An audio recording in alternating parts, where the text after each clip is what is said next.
اللہ کے نام سے شروع کرتا ہوں جو بڑا مہربان نہایت رحم کرنے والا ہے۔ اللہ پاک سے دعا ہے کہ اللہ پاک آپ کے تمام جائز خواہشات کو پورا فرمائے، آمین۔ تمام ناظرین کو اسلام 313 چینل پہ خوش آمدید۔ ایک ولی اللہ کی مقبولیت کا واقعہ بیان کیا جاتا ہے کہ بصرہ کا ایک سردار ہمیشہ اداس اور غمگین رہتا تھا کہ کسی نے اس سے دریافت کیا کہ آخر اس پریشانی کا سبب کیا ہے۔ اس پر سردار نے جواب دیا کہ بات کہنے کی نہیں پر کہی جاتی ہے کہ مجھ سے ایک ولی اللہ کی خدمت میں کچھ بے ادبی ہو گئی تھی، اس لیے ڈرتا ہوں کہ قیامت کو اس کے مواخذے میں گرفتار نہ ہو جاؤں۔ واقعہ یہ پیش آیا، میں ایک مرتبہ زیارت بیت اللہ کو چلا اور سب دوست اور عزیز و اقارب رخصت کرنے آئے۔ حسب دستور کچھ دور چل کر میں نے سب کو لوٹا دیا، مگر ایک شخص زید جو میرے خواص میں سے تھا واپس نہ ہوا اور اس نے میرا پیچھا نہ چھوڑا۔ مجبور ہو کر میں نے اس کو جھڑک دیا کہ بیت اللہ کو جانا بھی کوئی آسان سمجھا ہے جو میرے پیچھے پیچھے چلے آ رہے ہو؟ میرے پیچھے پیچھے نہ آؤ اور میرے ساتھ نہ چلو، اور جس راستے سے تیرا جی چاہے چلا جا۔ کہنے لگا، اے حاکا، کیا خدا اس پر قادر نہیں کہ تم کو زاد راہ جلد پہنچا دے اور مجھ کو بے یار و مددگار چھوڑ دے؟ یہ کہہ کر اس نے اپنی راہ لی اور میں اپنے راستے سے چلتا بنا۔ راستے پر کہیں وہ مجھ کو نظر نہ آیا، واللہ عالم کہاں پوشیدہ ہو گیا۔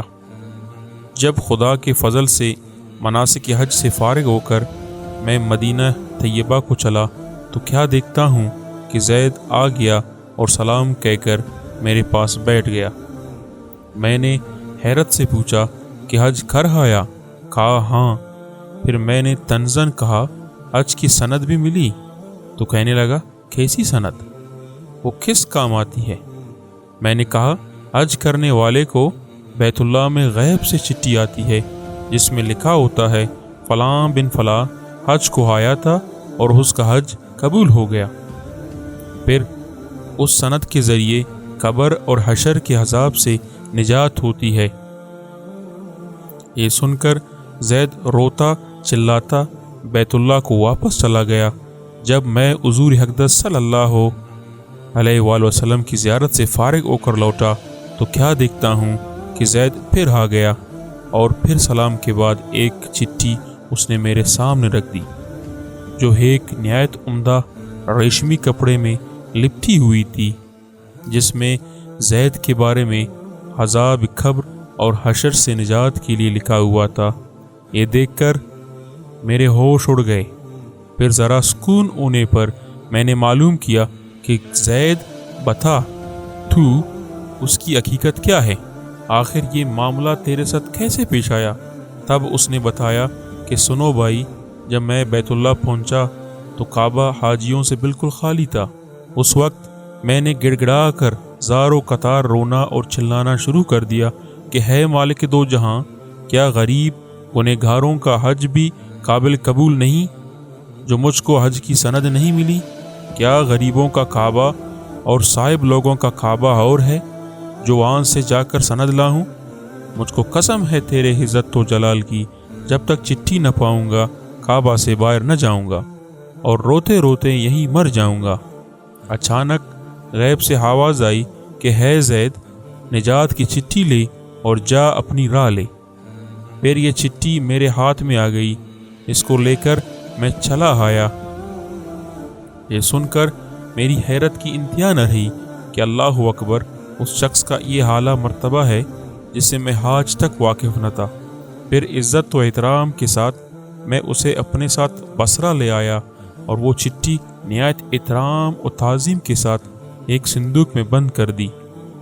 جب کبھی جی چاہتا تو انتہائی ادب و احترام سے نکال کر اس کی زیارت کر لیتا، چومتا اور ہانکوں سے لگاتا تھا اور پھر محفوظ کر دیتا۔ اتفاقاً میں کہیں سفر میں تھا کہ میرے پیچھے زید کا وصال ہو گیا۔ جب میں واپس آیا تو اس خبر سے میرے رنج و خلق کی انتہا نہ رہی کہ افسوس میں ایسے ولی کی تدفین میں شامل نہ ہو سکا۔ پھر اچانک مجھے وہ چٹھی یاد آئی جو میرے صندوق میں محفوظ تھی۔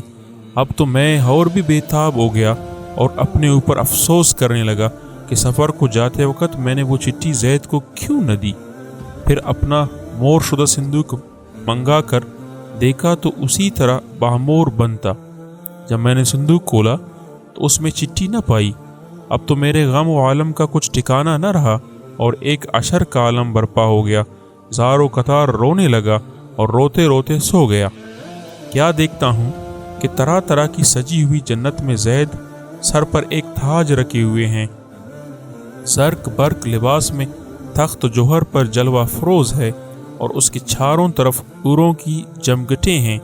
میں نے قریب جا کر سلام کیا تو اس نے کہا، اے حاقہ، اس قدر پریشان کیوں ہو؟ میں نے کہا، مجھے یاد نہیں، وہ چٹھی تو نے مجھے دی تھی۔ کہنے لگا، وہ تو یہ ہے، اور اسی کی بدولت یہ دولت و عشمت مجھ کو حاصل ہوئی۔ اب آپ کچھ تردید نہ کیجیے، میں اپنی من مانی مراد کو پہنچ گیا۔ بحوالہ عقائد الصالحین حاصل، جو اللہ کا ہو جاتا ہے اللہ تعالیٰ اس کی سب مرادیں پوری کر دیتا ہے۔ دعا ہے کہ اللہ تعالیٰ ہم سب کو بھی اس واقعے سے سبق حاصل کر کے اس پر عمل کرنے کی توفیق عطا فرمائے، آمین۔